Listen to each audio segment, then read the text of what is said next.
আসসালামু আলাইকুম দোস্ত, কেমন আছেন সবাই? আশা করি সবাই ভালো আছেন। ফাইনালি আল্লাহর রহমত নাজিল হয়ে গেল। এই বৃষ্টির জন্য খুবই কান্দাকাটি, হারাস্তি, মানুষের যেটা একটা পরেশানি হয়েছিল আল্লাহ এটা দূর করে দিল। তো মেন কথা হয়েছে মাটি, বৃষ্টি বেগরে কয়দিন আগে যা অবস্থা হয়েছিল, মানুষের ফসল আবাদ যেটা পরিস্থিতি যেটা হয়েছিল, কবার গেলে যদি বৃষ্টি যদি আর 15টা দিন না হইতো, মাসের জোয়ার ভুট্টা এগুলা যেটা অবস্থা হইতো, কই আর কি বোঝান যেত না। যেটা লস হইতো মানুষের দিকে, আল্লাহ তালা লাভের লাভ দিউনার মালিক, লস করিনার মালিক আল্লাহ।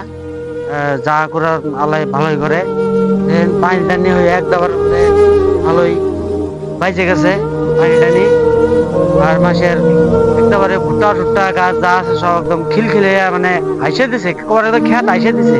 কেমন খেত গুলো অল্প ঘুরে ঘুরে দাও।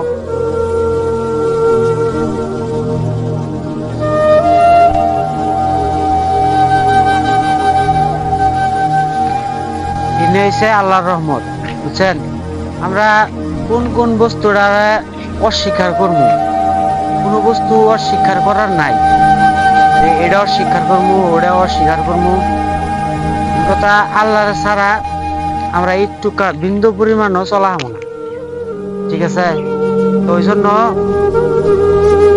আশা করি বেশি বেশি করে নামাজ পড়বেন, বেশি বেশি করে দোয়া করবেন, যাতে আল্লাহ তাআলা সবসময় আল্লাহর রহমতের চোখে জানি আঙ্গরে দেখে আর কি, বুঝেন নাই? আমার করার কিছু নাই, আপনারা ভালো বুঝেন।